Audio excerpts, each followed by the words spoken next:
So having gone through what you did and continuing obviously to thrive today, what do you recommend now for at least prevention, I guess, and then, you know, maybe if someone does get that diagnosis, but what have you learned along the way in terms of prevention to not get cancer? Well, the book that I have now is on prevention, and that was what I said earlier. You know, the two approaches, the approach of dealing with the environmental forces, and that is, you know, the main ones are the electromagnetic energies, the ultraviolet rays, the chemicals, and the you know, heavy metals. And one thing that it's, I mean, a lot of things are just simple things that people can do. Like one of the chemicals is the bisphenol A, BPA, in plastic. Everyone now seems to carry these plastic bottles. But, you know, if they transport these in air-conditioned transport, that BPA runs into the water, and then you drink the water, and it's a carcinogen. And so I found now, and then canned food's another one.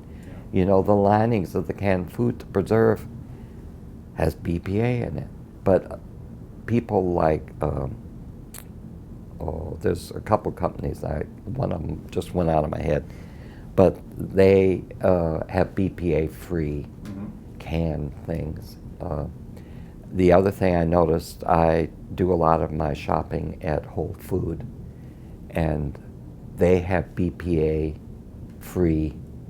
plastic 2-gallon things, and so I go and I get my filtered water and all there, and the BPA. So that's, you know, simple. People just go to the BPA things and get your own container that you have and put your water in there, and not use these plastic bottles.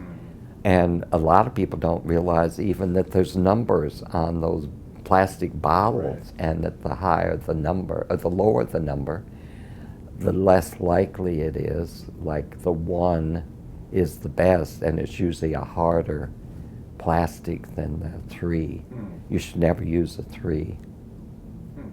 But food is another problem, because as we said earlier, when I had cancer, I didn't have to worry about the food. But now, because of the genetically modified foods and the growth hormones and the pesticides, I advise people to only eat organic or at least non-genetically modified foods.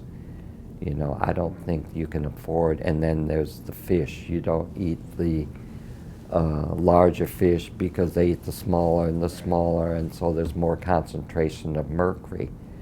Or farm-grown vegetables, fish. I don't eat those because of the toxins that are given off. And so the doctors that I interview, most of them are finding that the vegan diet is the most healthy diet. Dr. Esslinger, no, not Esslinger, he's the oncologist. Dr. Esselstyn, who's one of the head cardiologists in the country. I think he was Bill Clinton's doctor. And he says that if you follow his diet, which is a vegan diet, you will not have any more major heart issues. But his diet is, you can't even have avocados on his diet. Wow. Now, not a lot, some doctors have gone to the ketogenic diet. I don't believe I don't subscribe to that. I did perfectly fine having fruit on my diet, and I don't think that it's balanced to go without having some fruit on your diet. I think it may help as far as the cancer, but it may create problems elsewhere in the body that people don't want. And a lot of the things that people do for cancer may have problems somewhere else. The same as a lot of people get hung up on this alkalinity of the body.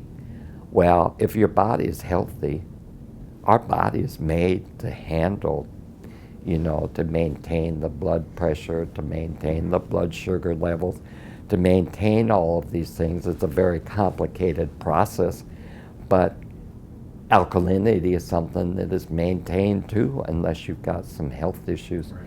And these people that buy these machines that put your alkalinity, you set what level you want, and then it puts you there. I think that that's working against the body and can actually create some problems that you don't need. But that's just my opinion.